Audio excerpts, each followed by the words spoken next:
All right. So back into let's see. All right. So we're back. Get back into this. Okay. Trying to remember where we picked up on. Um, okay. So essentially that was point one, right? Like you have to see the big picture, right? Have to see the big deal that it is that Jesus came, right? Like that he is here. He is that Messiah and everything. Like this is a big deal, right? We can't miss that. Okay. All right. So then that leads into point two, which again, if you have your blanks, if you have a handout, which I guess no longer in the comments, it's in the other comments, is the genealogy itself. Okay. Like the genealogy. Okay. So this is where we're going to go through the genealogy itself and just kind of walk through this. Okay. And again, this, I don't want to spend I'm not going to spend a whole lot of time with this. I just want to point out a few things here as we go through this. Okay. First of all, like a few things to point out here, right? As we talk about this genealogy. First thing, right? If you read through the Gospels, you'll see that this isn't the only genealogy, right? Like in Luke chapter 3, verses 23 to 38, right? Like he gives a genealogy of Jesus too. And if you read these, right? If you read through these, you might notice that there are some differences. And you're like, why is there differences? Especially once you get to around David and after David, there's some differences, okay? And there's a lot of different explanations of that people give as to why they think there's these differences. The one I tend to go towards is that Matthew is the genealogy of Joseph, right? Jesus' father, kind of not biological father, but father, legal father. Okay. And then Luke is through the line of Mary, right? His mother. Okay. That's kind of what I would give. And it kind of ties in their purposes, right? Because again, like Matthew focuses on the legal side of it of even though he's not a biological son of Joseph, he is the oldest son and therefore the legal heir to the throne. Okay. And so that's why you trace this through the reigning kings all the way back to David. Okay.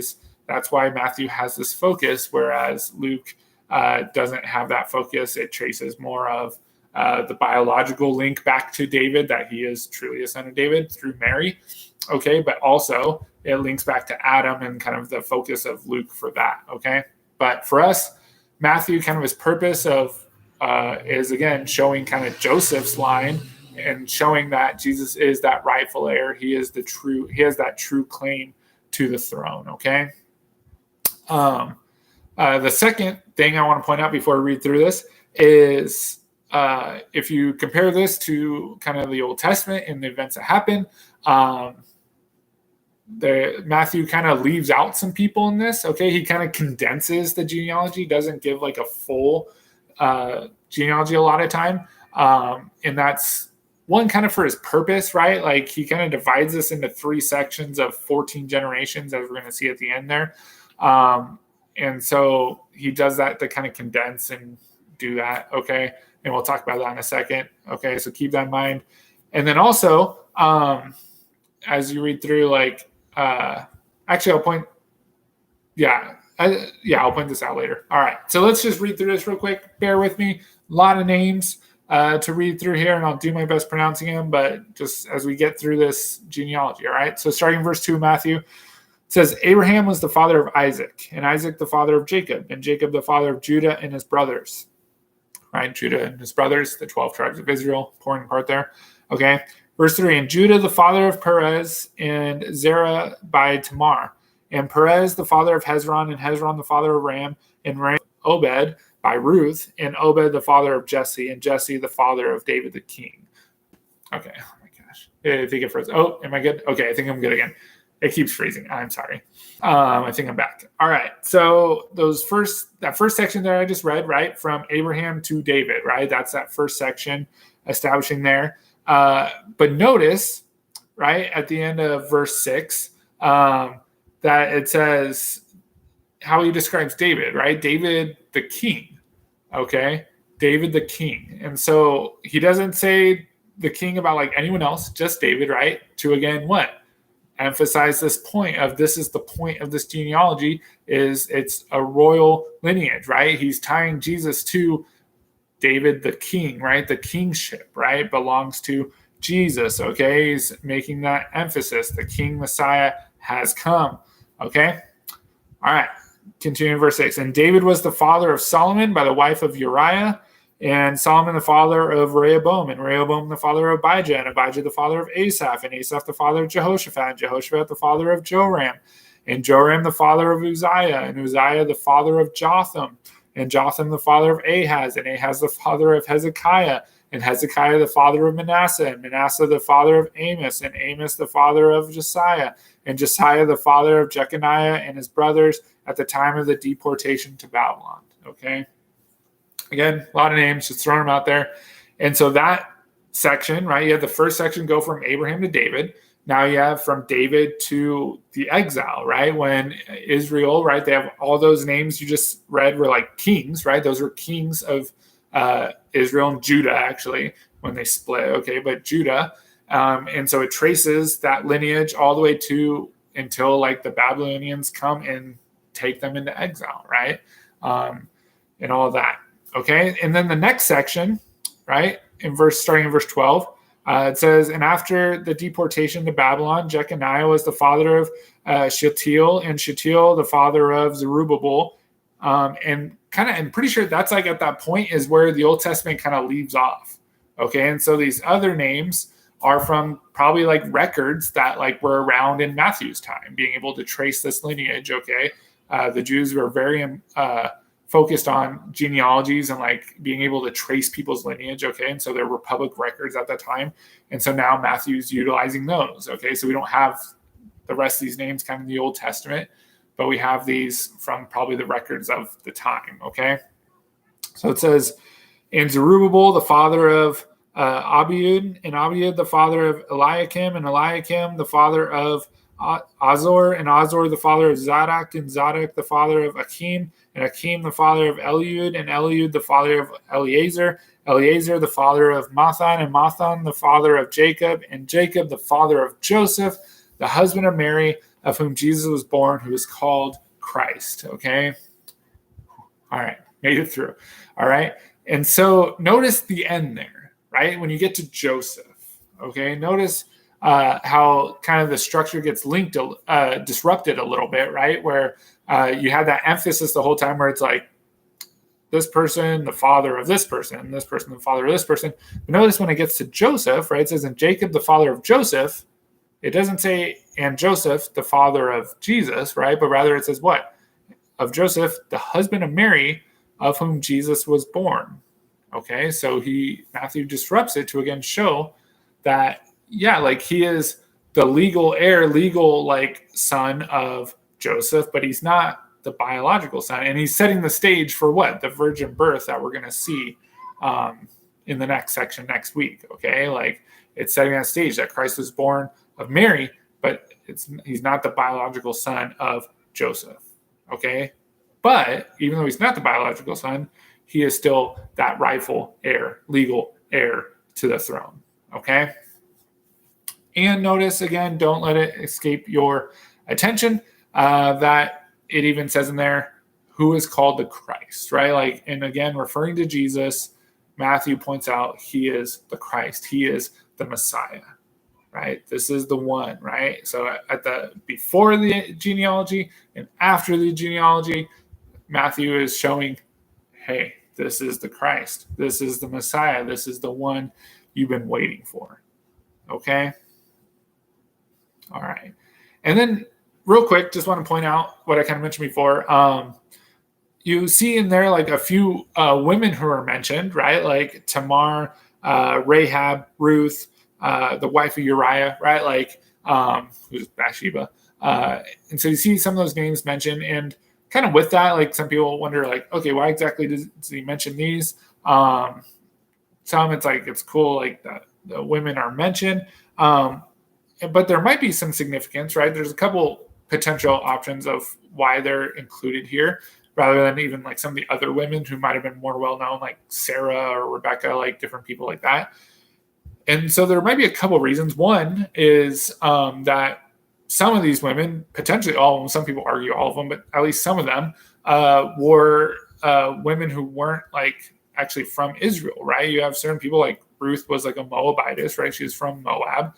Okay, you have Rahab, who lived in Jericho, right? She's a Canaanite, right?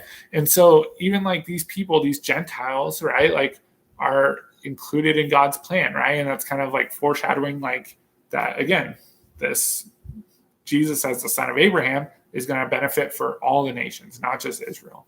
Okay. And it's also, it can be because a lot of these people weren't known as like in a super positive way, right? Like, and everything, that it just shows like God's grace and providence to like include people like in his people and then have them be a part of like the line of the Messiah. That's like awesome, right? And so that's really cool and everything like that. So just want to point that out real quick. Just kind of cool thing if you're wondering why that is. All right. Leads us to the last verse here. Okay, verse 17, which again, if you have your notes, the blank is the summary. All right, the summary. And this is where Matthew just kind of wraps up the genealogy, all right? It says, so all the generations from Abraham to David were 14 generations, and from David to the deportation to Babylon, 14 generations. And from the deportation to Babylon to the Christ, 14 generations, okay? And so if you're paying attention there, what was emphasized? 14 generations, which again, we kind of mentioned before, like Matthew kind of like condensed the genealogy to have these 14 generations. And there's a lot of speculation of why 14 generations, right? Like what's so significant about the number 14, all that. Short answer, we don't really know, right? Like, sorry, like that's just what it is.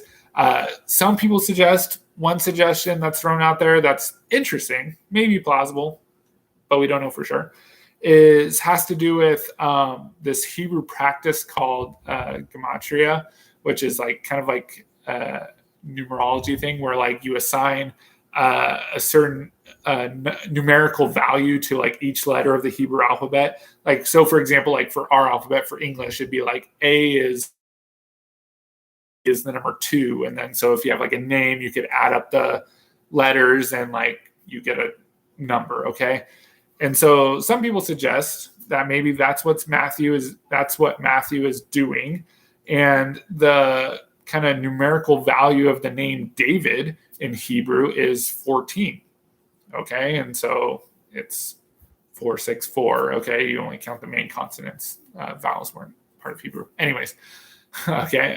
So it'd be 14. And so some people argue that's what Matthew is doing. That's why he's so cut up on 14, is to make more of this emphasis on David and that connection to David, that Jesus is that son of David, the true king of Israel, emphasizing that kingly line.